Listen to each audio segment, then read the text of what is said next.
Welcome, everyone. Thank you for coming today and joining us.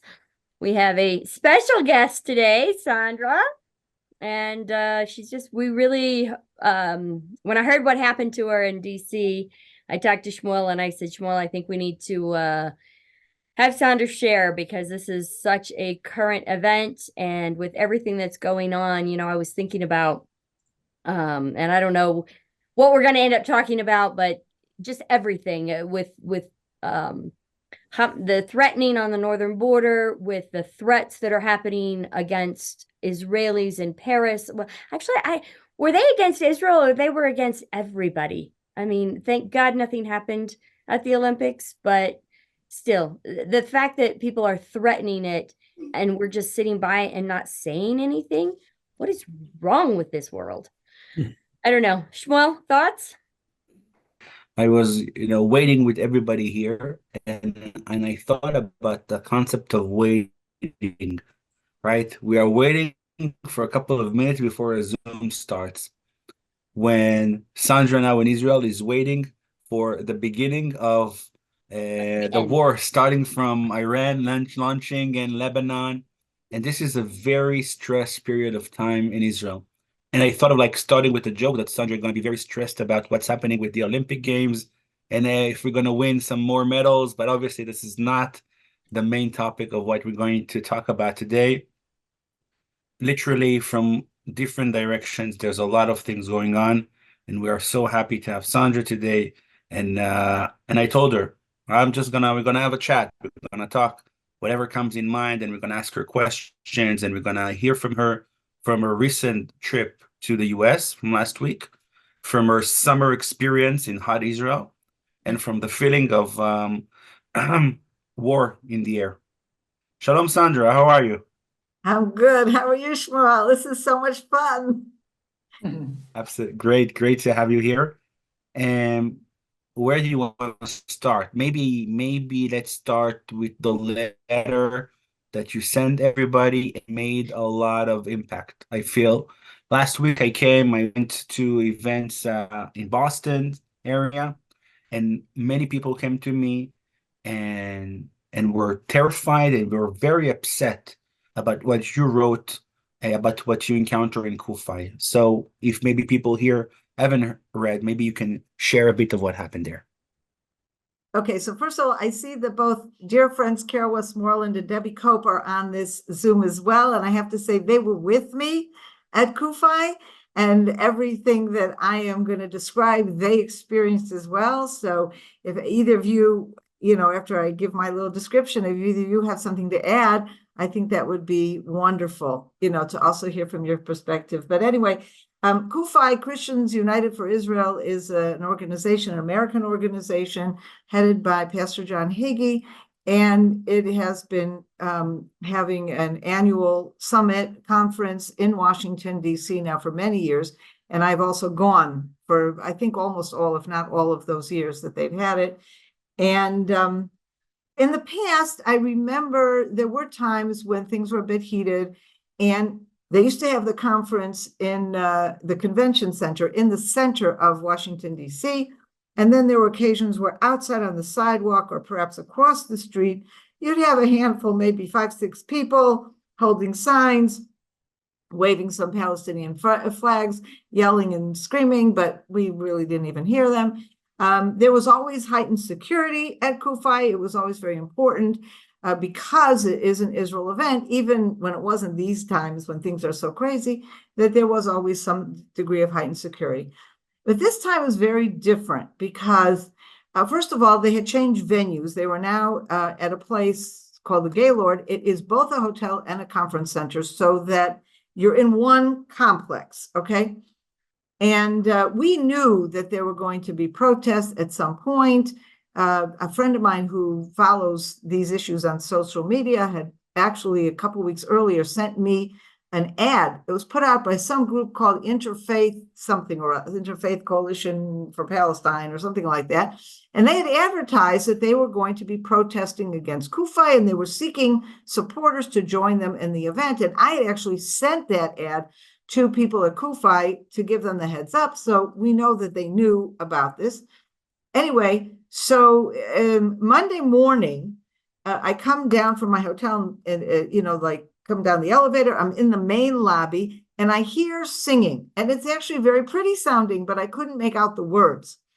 And so I kind of followed it around, and I was really heading to where the conference sessions were going to be. And on the way, there's another lobby, okay, more like a sort of internal lobby, but it's a lobby, in the middle of the hotel.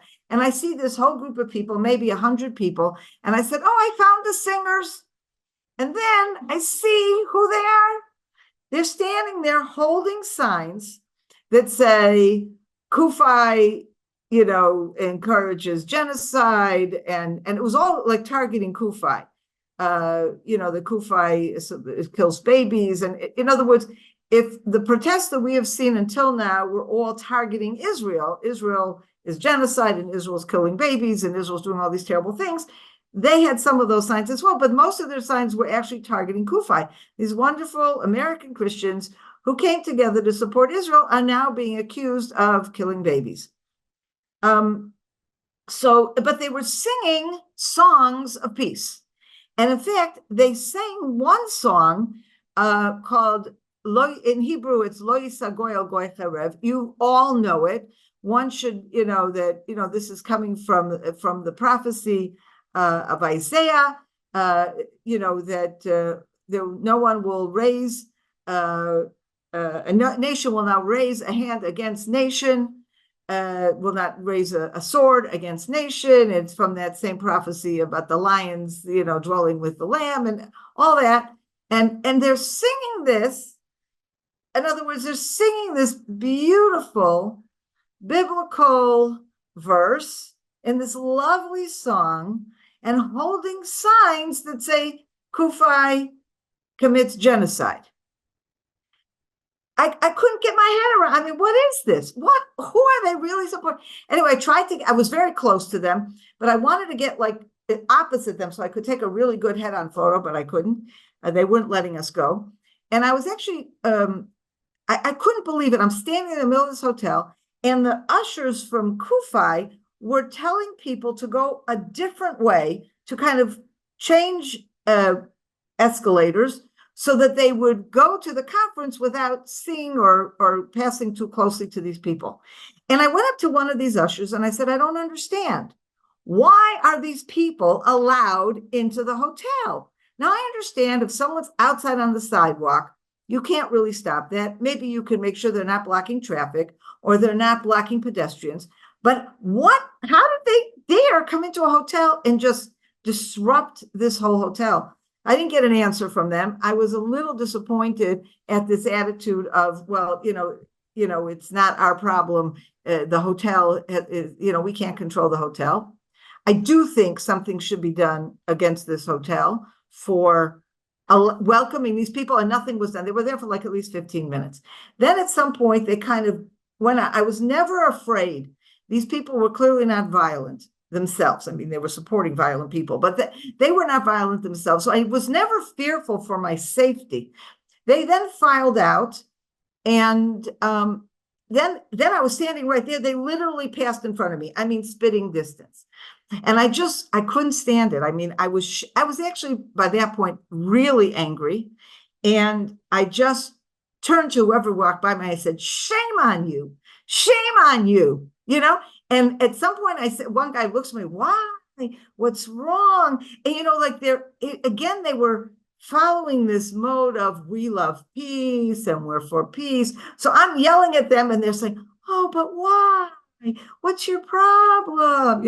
And so I said, how dare you support Hamas? How dare you support people that massacred, 1,400 people in one day in Israel? Oh, it was surreal. And then I started to shake. I was so angry. Again, I wasn't shaking from fear. I was shaking from anger. I was really shaking. And I just said, shame on you. And then I said to one of them, I said, you need to try to do this kind of demonstration in Gaza. See if you get out of there alive.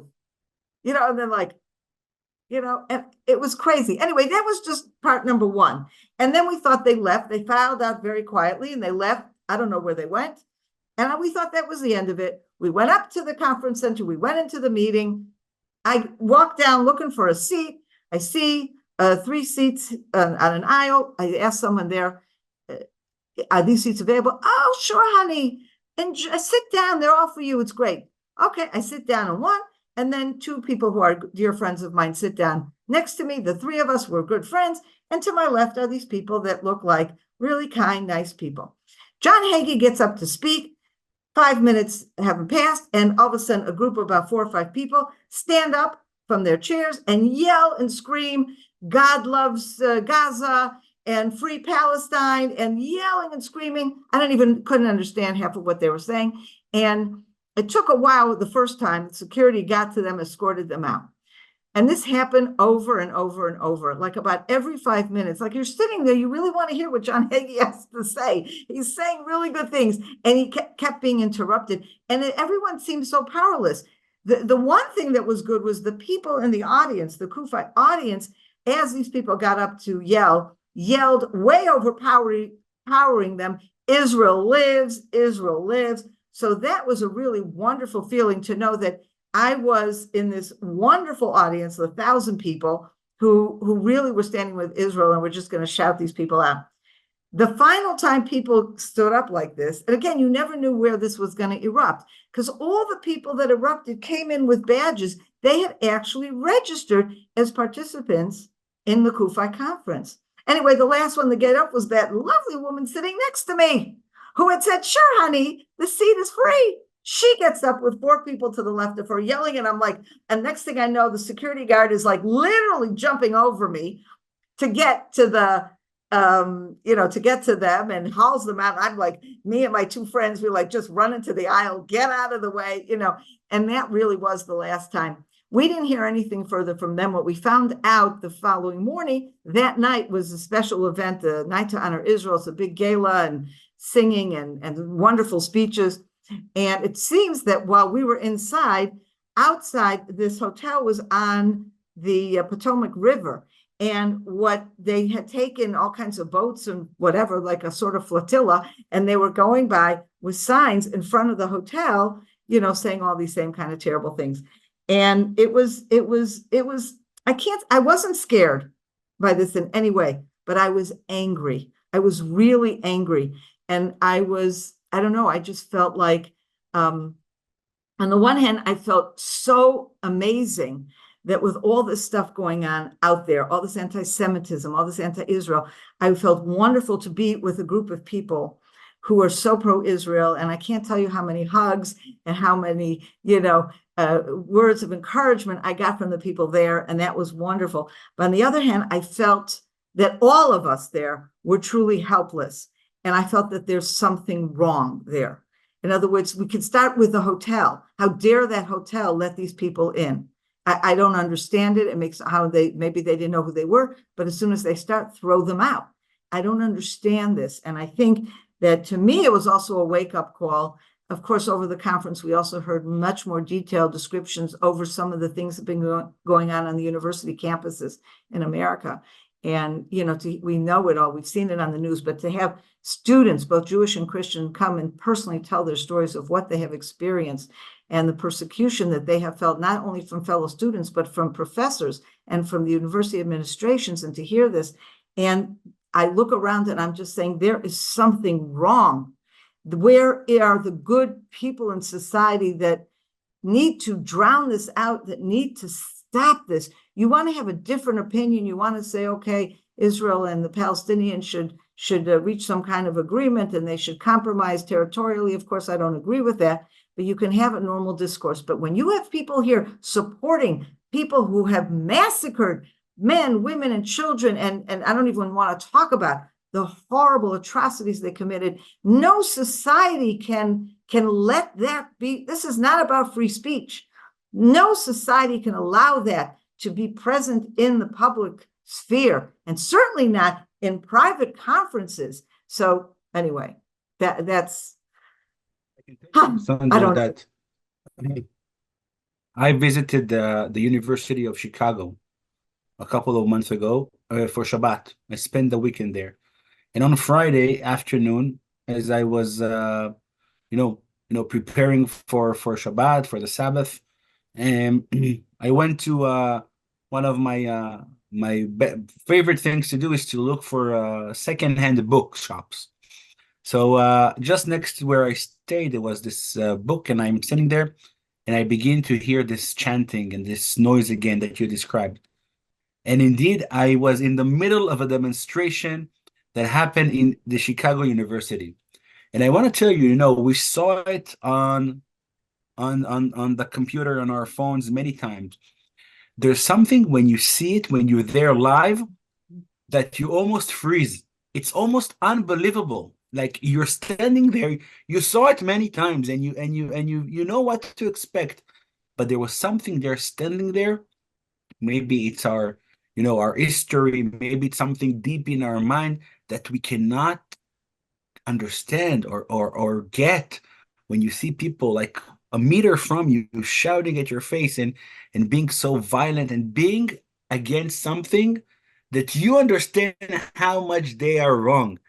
It also puts you in a place of almost being speechless, of being just, you want to say something, but you are so frustrated from the situation. I can tell you that the thing I did when I was there is like what you see on the videos, that people begin to ask the simple questions about the river, about the sea, and you see how ignorant they are, how naive they are, how not relevant they are. So what you're describing, when standing there and being shocked, I really felt that. But I wanted to ask you this follow-up question. What do you think people need to do when they see it? Regular people that came to the hotel, people that from CUFI, students in the university, when they see so much violence and hate and shouting, what do you expect regular people to do in face of something like that? So I would divide it like this. First of all, people who know it's going to happen, because these protests are being advertised on social media. That's how they get the people to come. So people who know it's going to happen, I think there has to be counter demonstrations. Now, I know that CUFI took the attitude in general that they did not want to do any counter demonstrations because they wanted to just ignore these people, and figuring by do counter demonstrations to give them more attention. But I think in a way, the fact that everybody stood up and yelled, "Israel lives," that in itself was a counter demonstration. That was basically saying, we're drowning you out because what you're saying is bad, and we are going to counter it with something that's right, that's true, that's good.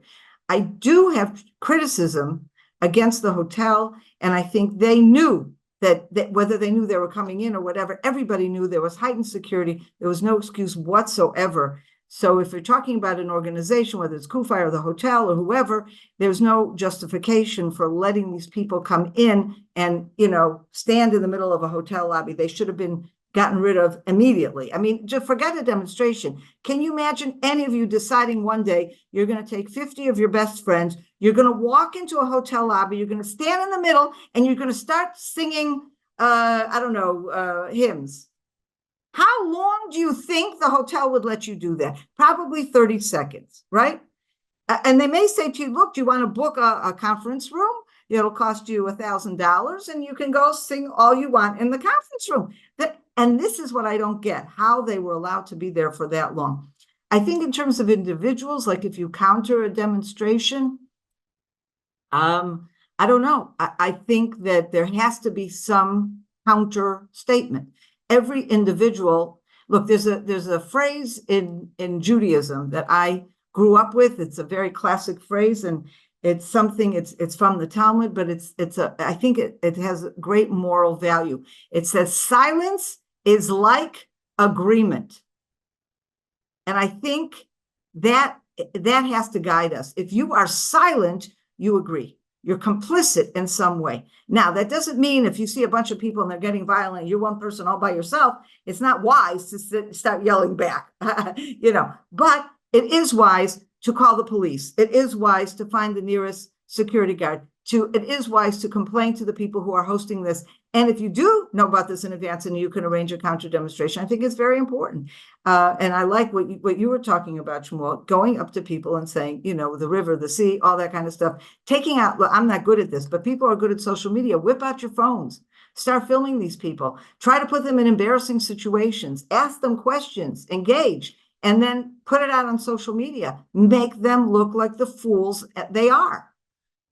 You know, I think Bibi Netanyahu in his speech to Congress, you know, talked about these people as useful idiots. Now, useful idiots is a very kind way of putting it, because that's assuming that a lot of these people really are ignorant. They don't know what they're doing, and they've just been grabbed into something by much more powerful interests that is manipulating them. And that could be, and there's probably a lot of useful idiots out there, but there's also a lot of evil people out there. Okay, because the people that are running these things, they're not useful idiots.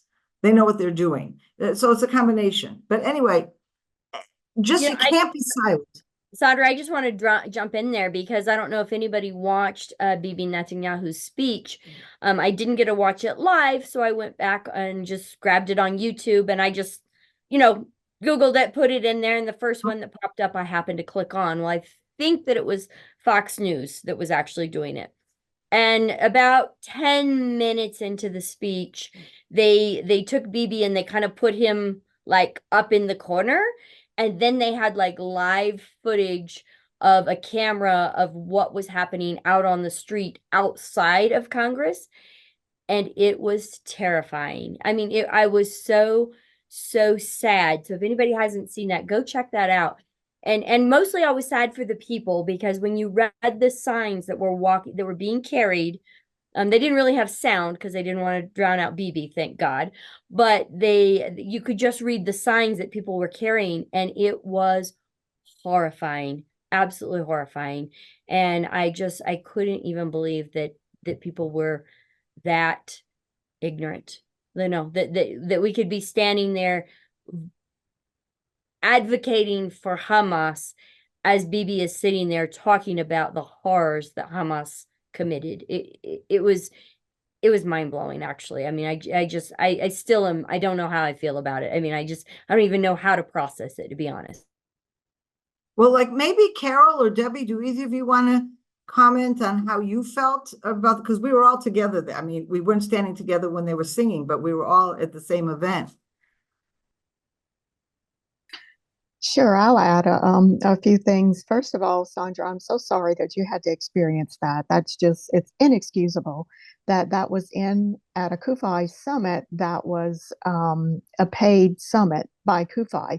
But I understand how it probably happened. And I'm not 100% positive on this, but not everybody at that hotel obviously is an Israel supporter. So we can almost be guaranteed that was an inside, you know, that got them in there in the first place.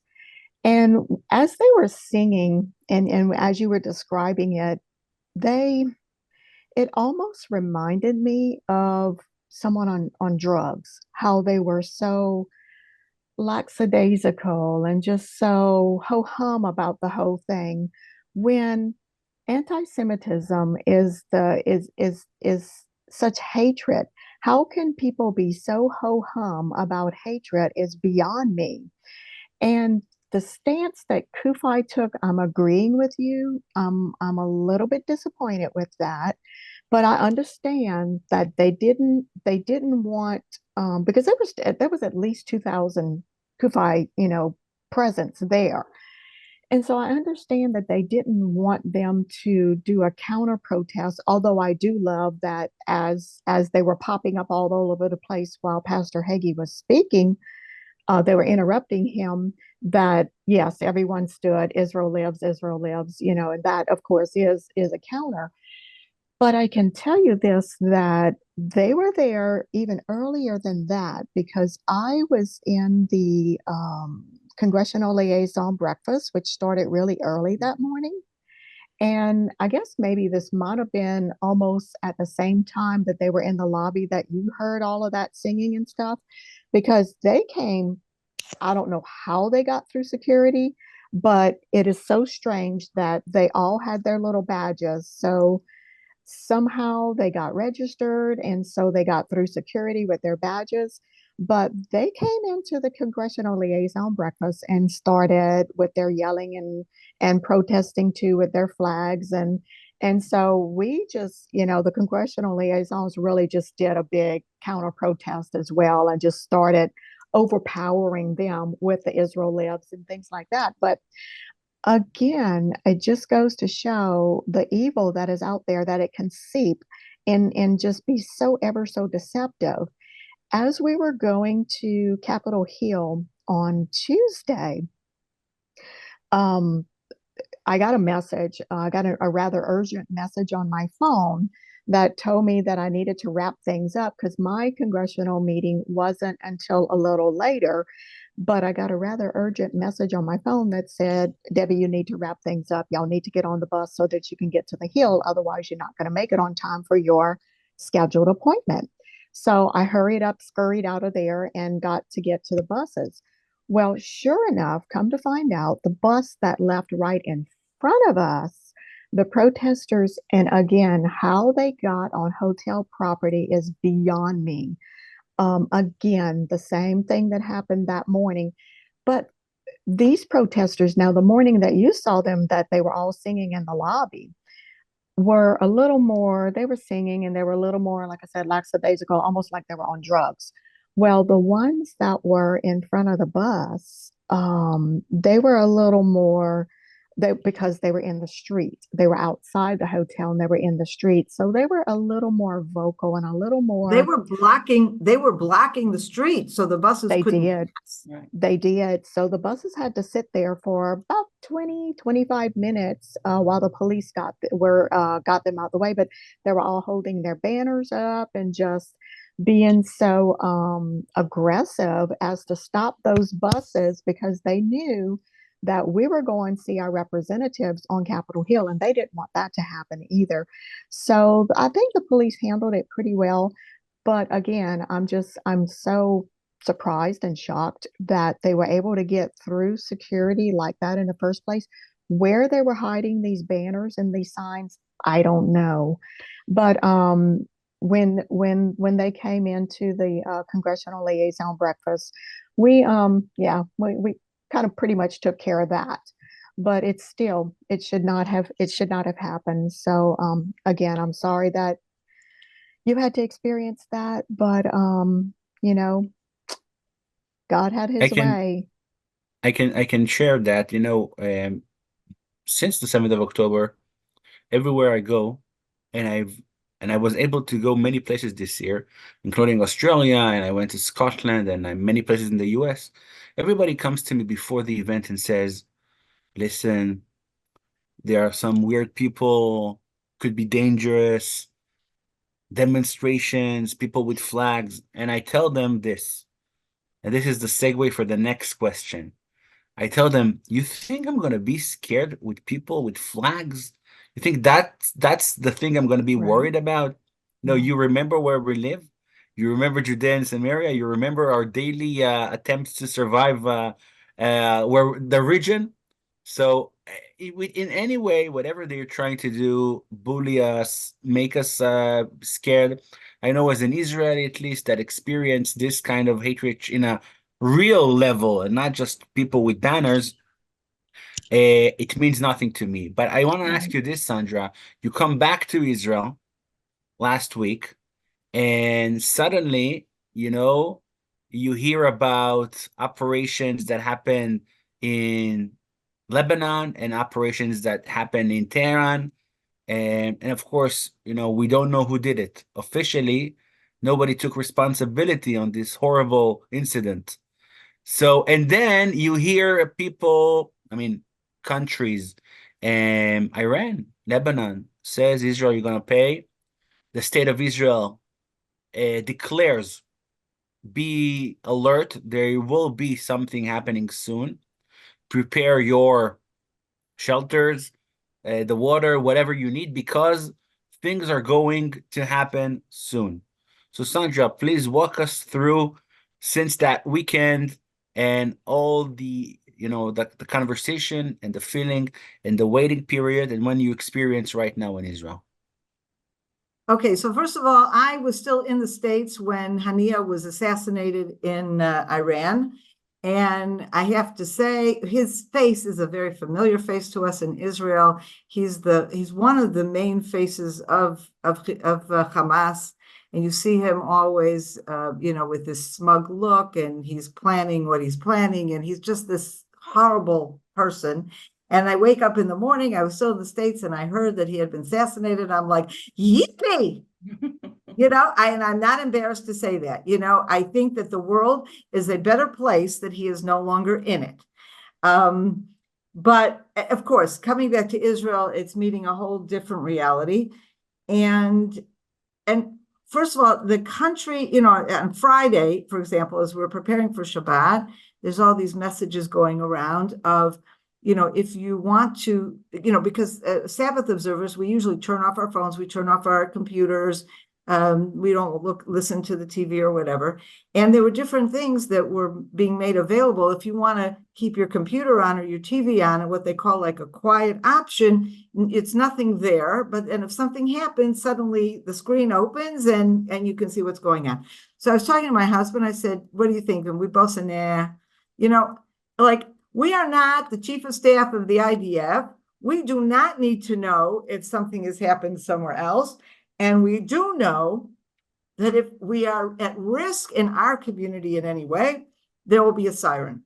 If there's going to be, missiles or anything coming our way, or even as a risk, it's coming our way, so we'll have a siren. And also there's a separate kind of PA system that if they have to give you emergency instructions, you just hear these voices that are boomed over loudspeakers and will tell you what to do. So that was good enough for us. And thank God nothing happened. But then you listen to the news, and I think there's a number of things going on. Like you said, Shmuel, there's a certain waiting period, and waiting period is always very nerve-wracking because you're not quite sure what's going to happen.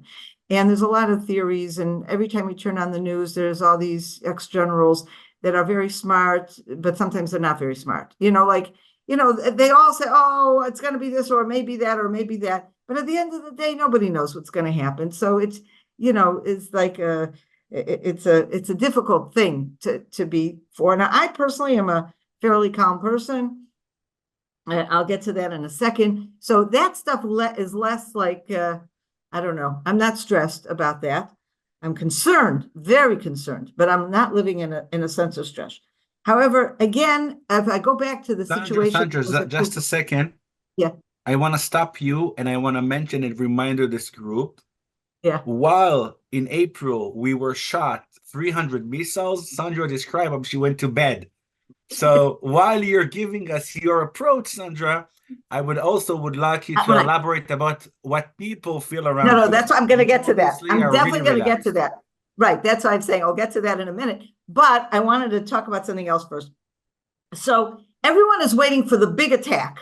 Is Iran, are we going to have another April 14th? Are we going to have hundreds of missiles and planes and God knows what coming from Iran? Are we going to have Hezbollah? Now, we know that Hezbollah in Lebanon has a whole arsenal of very long-range missiles that they have never used against Israel. The furthest they've ever shot is to Haifa, okay, which is still in the north. It's not far north, but it's still in the north. We know, though, that they have a capability of reaching a lot and everything in between. So, of course, that's also, are they going to use that arsenal? So there's a lot of issues, on that level. But at the same time, we have to remember that we're in an ongoing war, both in the north and in the south. And what's happened in the north is we have, I don't know, something like 80,000 people that have been evacuated from their homes in the north. Whole communities are completely empty. Hezbollah has been pummeling them to death. I mean, there are communities where there isn't a house that hasn't been destroyed or almost destroyed. And what's happening now in these last few days is that more and more activity from Hezbollah. So maybe it's not the big attack, but just today, okay, there were a few armed drones that were, or whatever you call them. Is that what you call them? Armed drones that were sent from Lebanon. 19 people were injured. One critically, one moderate, and the rest were lightly injured. most of whom have already been released from the hospital. Okay, that was just one day. Yesterday, City center in Nahariya. The right, one that fell it's a in the city northern center of city, Nahariya. but it's a city, okay? Yeah. But what got me even more upset, and I think this gives important context, yesterday, 40 missiles were sent from southern Gaza. From southern Gaza. Now, we have been fighting in Gaza since October. We have lost soldiers. We have lost people. I mean, you all know this, okay?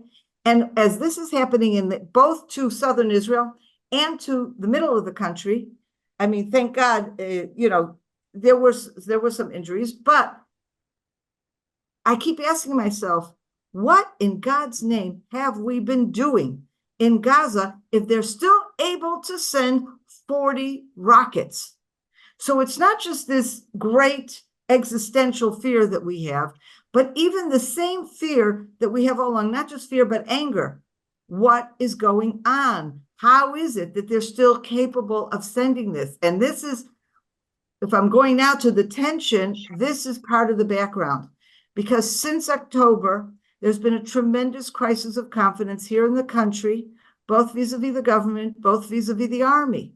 Now, we're patriotic, we love our country, and you can like or dislike certain members of the government, or the army, and you love your soldiers who are fighting. This has nothing to do with right or left or what your political opinions are.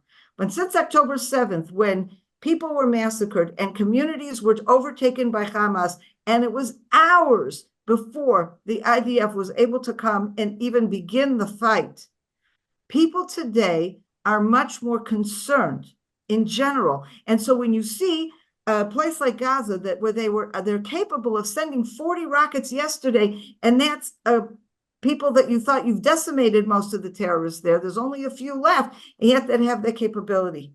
Imagine then what people are feeling when they think about Hezbollah.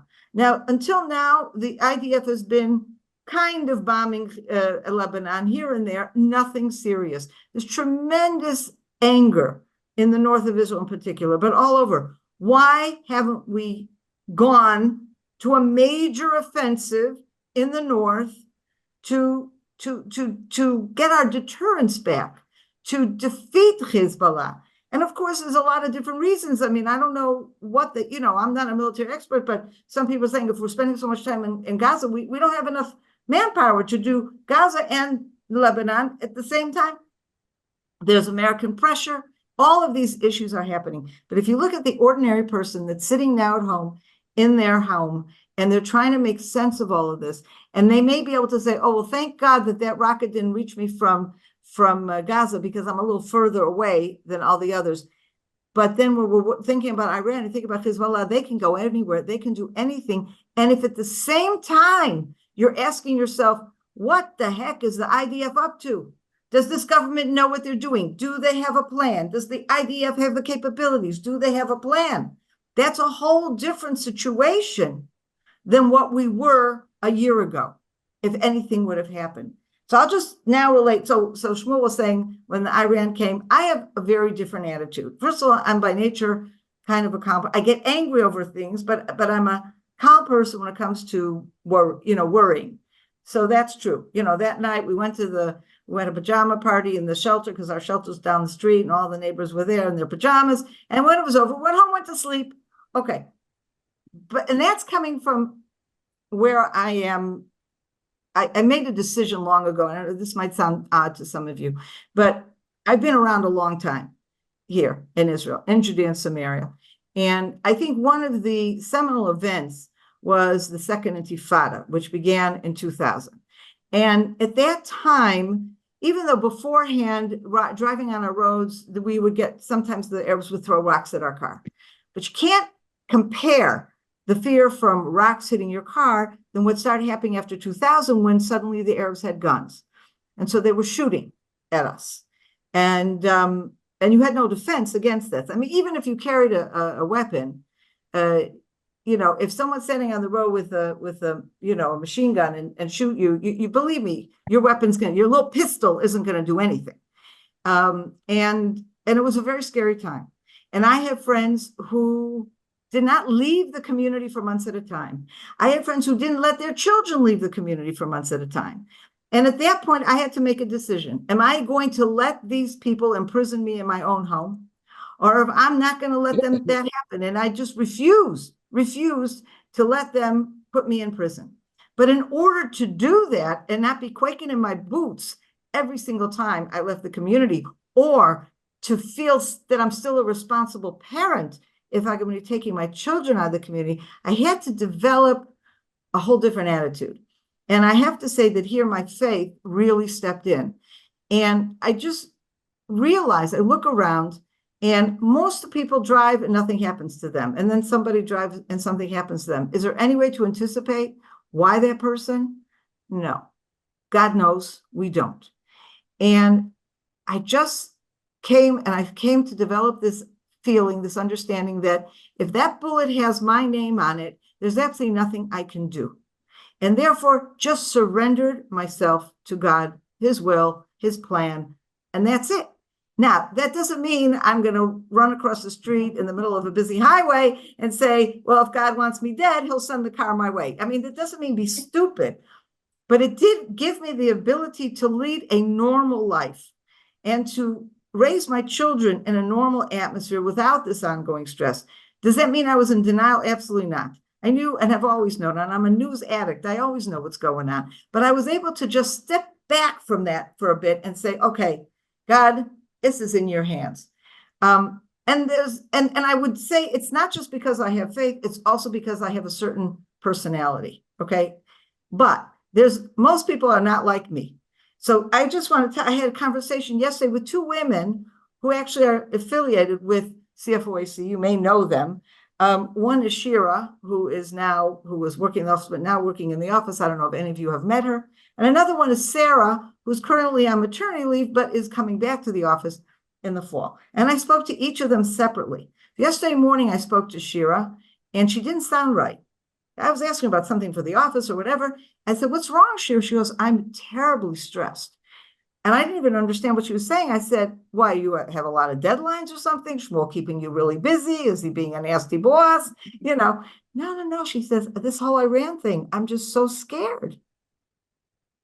And I felt it in every, just if I felt it already as she was talking to me, you feel it the way you know when you talk to someone who's sick and you feel that they're sick. It was the same kind of thing. It was just like overwhelming her. And then I spoke to Sarah last night. Now, Sarah has a new baby and two other kids. And her husband has been drafted most of this time, since October. And now he's not on active duty all the time, but he's part of the local rapid response team. So it means that, whenever something's going on, he jumps out of bed and goes to wherever he needs to go. Now, since this thing has happened, he's constantly on call. He's like, he leaves. And she was saying to me, she goes, Sondra, I'm calm. She says, but I have 3 kids. Now, if there's suddenly an emergency situation, my husband is not going to be home. He's going to be out. He has to go to his post. I'm alone with 3 children. How do I get them out of the house and into the shelter on time? So she's not consumed with fear, but she's asking a very practical question. I would say, my perspective, Shira's perspective, Sarah's perspective, I think that kind of gives you what's going on. Life is going on. Oh, one more thing. I'm at the Bible seminars this week in Gush Etzion. I go there every year. And these are like a few thousand people that gather. And some of them are small classes, but some of them are big auditoriums with lots and lots of people. And at the beginning of every class, or they will get up before and they'll tell you where's the nearest shelter. Now, in the big auditoriums, now there are nearby shelters, but you know what they're saying? And this is what they've been instructed to say. Guys, if you're in this room and a siren goes off, stay in place, duck, and cover your head. Now, we all know that's not going to help. But you're looking around and you're saying, if 1,000 people all try to leave a room at once to get to a shelter, which is probably very small, people are going to die in the stampede. And again, we're sitting there learning the Bible. That's what we're there for. We're coming and studying the Bible. And at some point, you realize that this is the attitude we're all taking. You're going to sit, you're going to crouch on the floor and cover your head. You think that's going to help? Absolutely not. If anything's going to help, is the fact that we're sitting and studying the Bible. That's it. Sondra, I liked it. I like it very much. I will I will act as the verse we say in Hebrew, Te'ilim neged tilim. It rhymes, and it literally says Psalms against missiles. It doesn't sound good in English, but in Hebrew, Te'ilim, Psalms, neged against tilim. Tilim sounds the same. I want to take what you said, and I wanna share with our audience, because you know how when you learn Torah, when you learn biblical studies, sometimes you have some clicks. So what you said now really clicked in a very interesting way. We were supposed to have today a different guest in our Zoom meeting, and it's somebody that is an organization that deals with ultra Orthodox, the Haredim who are going to the army. Of course, they don't go to the army, but some, in very few numbers, do go to the army. And what happens is that they're being targeted by their families. Basically, their families abandon them. You're on your own. If you're going to the army, sometimes in a very difficult situation. But I thought about everything you said about this spiritual belief. As you said, if there's a bullet on my name, I think that maybe that's what their claim, right? If we have the capabilities to learn all the time, and we are doing this, religious, spiritual learning against the bad guys, maybe that's enough. Of course, we disagree. We think you need to act. But I'm just saying the very basic statement that you mentioned, the belief system, and the fact that we're doing something that is divine and God is protecting over us, that's something they have in their mind very strong in a sense. Of course, we're not going to get in this topic. I want to share with you two important elements that I think that happened in this time. How serious is the situation? Number one, my flights back home are canceled. Right now, I need to find a way to go back home. We might You're not on swim. Allow? No, we're not on that. We are on United, and flights are canceled. We might need to swim from Greece, because I took the flight to Athens just to come closer. Or Sandra, get a boat and come fetch me from Athens. There's no joke. They were talking about sending boats. I know they might do it, because many Israelis are stuck like we have. And the second thing, which is, I think it's something somebody mentioned. So what happens now in Israel, obviously in the news, we're addict, we're there all the time. It's all about when exactly will it start. So yesterday in an interview, Trump talks to somebody online and says, yes, and I understand tonight Iran is going to attack. And all the news in Israel is like, Trump said it's going to happen tonight. Be prepared, be ready. Pushing messages. And when he finished the interview, somebody came to him and said, you said it's tonight. What did you know? What did you hear? I don't know. They said in the news it's going to happen tonight. So he just, he repeated it. But it's not really happening tonight. All of Israel, it's all over the news. It's going to happen tonight. So when will it happen? And one of the strongest theories, which is fascinating if you ask me, is that we entered yesterday a very crucial period, the 9 days of the month of Av, between the first of the month of Av till the 9th of Av, the time of the destruction of the temple. And it's a well-known fact that on this day, the 9th of Av, demonstrates many awful things that happen in history to the Jewish people. Destruction of the first and the second temple. The expulsion of Spain, we know, was dated to this. In our time and age, Gush Katif, when they evacuated Gush Katif, it happened in Tisha B'Av. I remember this day because the last Sabbath was Saturday night. We did on the floor, we read, how do you say Eicha in English? Lamentations.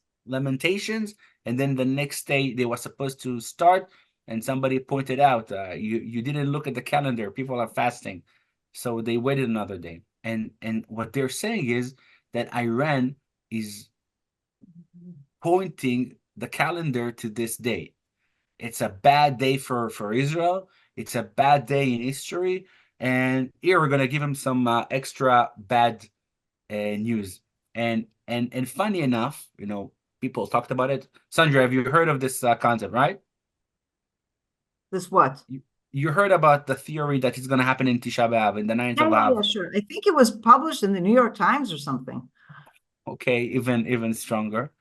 But again, funny enough, in our tradition, our sages talk about that actually the 9th of Av, from the deepest destruction, this is the day that we will start to see Messiah. And there's a very interesting custom that comes in the Moroccan communities. You won't believe me, but it happens. It's the reality. So we're starting to fast at the night before till the night after. It's in the middle of the summer. It's very long. It's very hot. It's not an easy fast.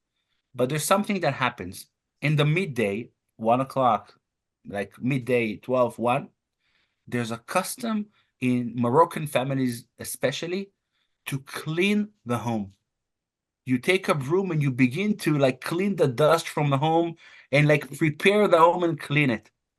And the reason they're doing it, because in our tradition, the belief is that this day represents the time of Mashiach is going to come. So I think, don't know what's going to happen. We need to wait not long. It's only next week with all these expectations. But things are going to happen in Israel very soon. And with that, I would say, and this is something that I think all of us need to reflect on, is that maybe all of this comes for a very important reason. When one think about what just happened, so when you kill somebody in Lebanon that is the commander in the Hezbollah, you understand, it makes clear we're in the middle of a war with them. But to attack the head of the Hamas, who's actually the person who's in charge of the due diligence in Qatar, right? Ismail Haniyeh, to kill him in Tehran during the celebrations of the upcoming president, this is an insulting act by Israel. If it's Israel, let's put it in brackets. If it's Israel, it's an insulting act. The only way to explain why Israel will poke the bear like that, the only reason I have in mind is that they're waiting for something to happen from Iran. And any act of violence from their side is going to allow us, the word is allow us, to go and attack there and destroy whatever they're applying with nuclear power, as we know that's been on the table for so many years. Because go back and remember how Netanyahu for many, many years pointed out Iran, and the nuclear.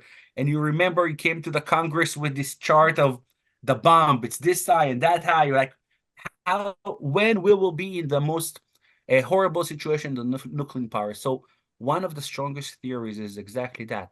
We did this, or whoever did this did it, so a response will make us actually finish the deal and try to stop whatever nuclear power they're developing. So with all the frightening situation, and I agree with Sandra said, that's what you hear. And I think that good things are going to come from it. Mashiach, or power, or symbolic victory to the situation. Because what we have right now is a state that nobody lives in the north. Nobody lives in the north for a year. South is still bombarded. The Arabs of Judea and Samaria are waking up, and they're constantly trying to do everything they can because they're not afraid anymore. And Iran is playing all of it from far distance. So I think it's an opportunity that we have, and we need to play it right. It's a risk because we will have damage in Israel, but I think the end result will bring victory, and the area will be more balanced in that way. That would be the question that I would have is, how are things on the ground in Judea and Samaria? Because we're not getting that news here, but are there, just what's going on? Like, are there terror attacks that have been prevented? Is it constant that it's going on? Okay, so first of all, one of the things we've been seeing already for some time, for months already, in Judea and Samaria, is a whole different level of activity between the IDF and the Arabs, especially in northern Samaria. That's where things are hottest, in Shechem, Nablus, Tulkarim, Janid, Kalkilia. Kalkilia a little less. What's happening there, to the extent that the Air Force is bombing there, sometimes not wholesale bombing, but there'll be targeted, attacks. There are gun battles in the streets sometimes. In other words, there's enormous activity on the part of Hamas in particular, but not only, in those areas to join their brothers from Gaza and attack Israel. And IDF is there fighting it on a regular basis. And the danger is not just for the people living in Judea and Samaria, but the danger is also what we have seen is that Arabs are going near the fence that separates Samaria from centers of Israel, and they're infiltrating and they're attacking, and there've even been rockets fired from Samaria to places near Netanya, for example. And so it's a very, dynamic thing. Now, in addition, I just had a few conversations, like just before I left for the States, I talked to a number of communities that were telling me each one had their own story. And one of the ones that was particularly amazing for me was a story of Telem. Telem was, I think about 2 weeks ago, probably, Telem, a community in South Hebron, there was a terrorist who approached the gate, and thank God they were able to see him on cameras before he penetrated, or he was just getting ready to penetrate. And I have to say, by the way, that the camera that they used to spot him was a camera that CFOIC donated. We also donated a Jeep in that community, and so that Jeep enabled one of the patrols to get there very quickly. The patrol was there. He saw the terrorist before the terrorist saw him, so he shot the terrorist. The terrorist was not killed, but it scared him and he ran away. As he ran, he dropped his cell phone, he dropped his knives, and he dropped explosives. So they saw right away what he was up to. Thank God he was caught. Because they dropped his cell phone, it enabled the security forces to find him. He was from a neighboring Arab town called Tarkumia. The IDF Jeep was going into Tarkumia and rolled over one of the explosives that he had dropped as he's running back to Tarkumia. It exploded, but literally a miracle, nobody was hurt. Okay, so, and this is just one day in the life of Judea and Samaria. So you can see this is the kind of thing, thank God, and I have to thank all of you, because I know that many of you have been so involved in giving money for security needs. So you've really made a difference, because imagine, oh, by the way, the last thing, who was this kid? He was a kid, 15 years old. And why was he doing this on his own? Because the friends all got together and they dared him. They made a bet and they dared him. I dare you to go and kill a Jew. This is what it was. So it's like, this is our life. And what can we do about it? Can I say, oh my goodness, I need to re-educate all the people in Tarkumia? Well, that would be nice, but I don't think it's realistic right now. That's something we can pray for, like God changed the spirit of some of these people so we don't have 15-year-olds doing this kind of thing. But at the end of the day, we have to remain vigilant. That's all we have. We have to make sure we have the right security equipment. The IDF is wonderful, but it can't be everywhere. The IDF relies very heavily on the civilian volunteers in each of the communities. And that's what we have to do. We have to keep being vigilant. We have to not give up. We pray, but we have to act. We have to do our part. And we believe strongly, if we do our part, and that's you and us together in this, God will God will bring the rest. Amen. Oh no, was does anybody great. have any questions? Comment? Yes, before the question, I want to thank you. I think it was great perspective on so many issues, and the main thing, you encouraged everybody about our belief system. To really believe is a different thing. You can say you believe, but really to believe, to be this with your heart, it's an amazing thing. So thank you for that. I really, really encouraging. Thank you, Shmuel. You know, I just can't help but Shmuel and I went to an Israel conference in Nashville in May, and it got canceled. The hotel canceled because the people, these same protesters, I mean, I'm sure they're the same ones that showed up at CUFI, threatened the hotel with violence, and the hotel canceled the entire event. So while we may have issues with the hotels and why they let these protesters in, at least they didn't cancel. I can say that. At least they didn't. Absolutely. Anyone else? Questions, comments before we close her down? Go ahead.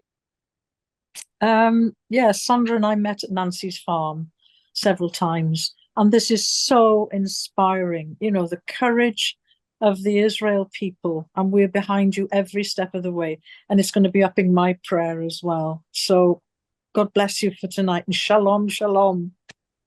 Thank Trust in you. the Lord. Absolutely.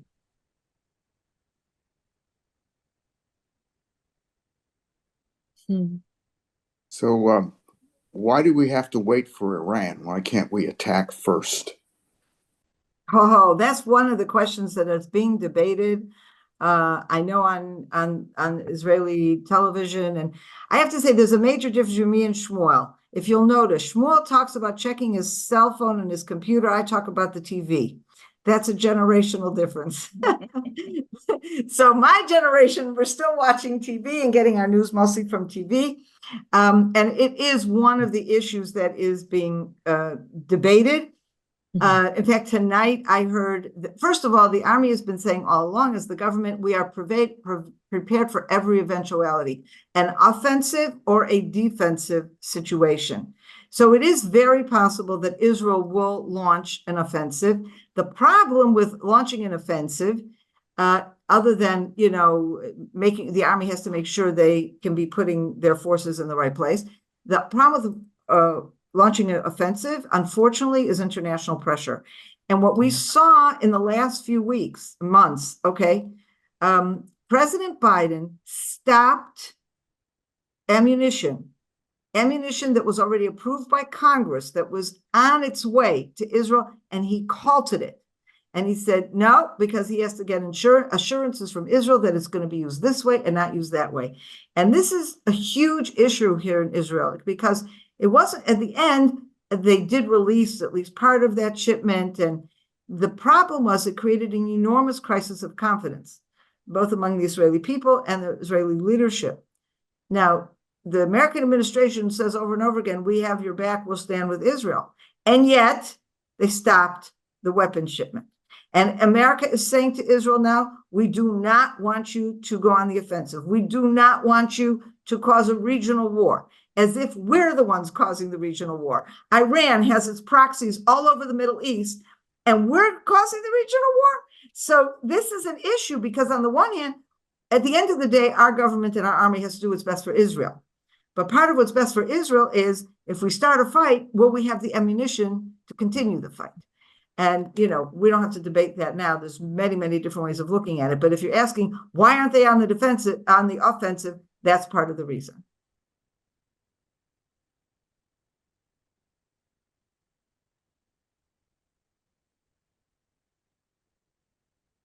I hope no one's voting for Kamala Harris. That's my comment. Thank you. We do need a strong U.S. president. Amen. We definitely need somebody that's going to stand with Israel no matter what and be there in the clutch. And I think that's where each and every one of us as Christians, you know, we can stand here in prayer because prayer obviously works. We know that. We all know that our faith in God is what gets us through day by day. So thank you guys so much for coming. And we just really appreciate you and hope you enjoyed today. I know I did. And thank you, Sondra. Thank you, Shmuel. Guys, have a great afternoon. Morning. For those that are in Australia, it's breakfast Night. time. Good night. Sondra's like, I'm out of here. It's 10 o'clock. Thank you, everyone. Mwah, so good to see you. And we'll all be in touch. Thank you.